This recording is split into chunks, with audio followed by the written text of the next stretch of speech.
सबकी व्याख्या करते हुए उन्होंने एक शब्द मुझसे कहा कि जीवन बीत जाएगा इन संतवानियों को बुद्धि से अर्थ लगाते लगाते, लेकिन न कभी सही अर्थ लगा पाओगे और ना ही कुछ अनुभव कर पाओगे। अंतिम बात आपको बता देता हूं, बैठ करके ध्यान करोगे सब ज्ञान अपने अंदर में प्रत्यक्ष हो जाए। उन्होंने लिखा है कि मैं उनकी बात से चिढ़ गया। कहाँ कई भाषाओं का पीएचडी और राष्ट्रपति का सलाहकार, और इस तरह से महर्षि मेही जी हमको बता रहे, हमको इस तरह से हमारे ज्ञान को ये छोटा कर रहे। फिर भी मैंने कहा कि आपको सब कुछ प्रत्यक्ष हो गया है, तो वो गुरु महाराज मौन हो गए, लिखे हम मौन हो गए।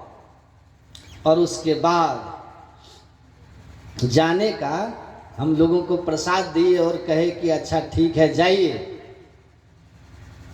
तो साथ में जो लोग थे वो प्रणाम करने लगे, तो मैं भीतर से न चाहते हुए भी लोक लज्जा में उनको प्रणाम किया महर्षि जी को। उस पुस्तक में वो लिखे,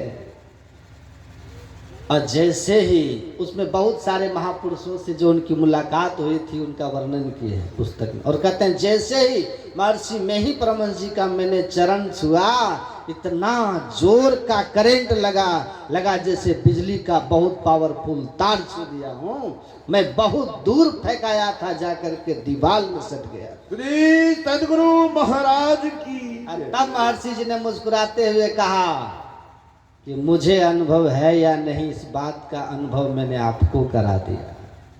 श्री सदगुरु महाराज वो पुस्तक में लिखे। गुरु महाराज की महिमा कितने बड़े बड़े लोगों ने की है, उसको पढ़िए, थोड़ा दूसरों को भी झांकिए, तब पता चलेगा। ये साधारण सामने खड़ा ये तस्वीर गुरु की नहीं है, किसी मनुष्य की नहीं है, साक्षात नारायण सगुण साकार रूप में खड़े होकर के हम लोगों को ये ज्ञान उपदेश किए हैं।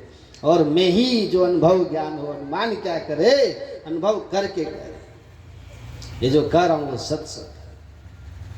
तो कहते हैं इन सबसे ज्ञान अज्ञान का कोई मतलब नहीं, धन से, पद से, पैसा से, पोस्ट से। ज्ञानी और अज्ञानी का एकमात्र भेद करने वाला है जिसको संसार से आसक्ति, जो संसार में आसक्त है वो सब अज्ञानी है। चाहे पद कितना ऊंचा हो, डिग्री कितनी ऊंचा हो, चाहे कितना भी समाज में मान सम्मान हो, चाहे शरीर का बल कितना भी बड़ा हो, ये सब अज्ञानी है अगर उनके जीवन का लक्ष्य संसार है।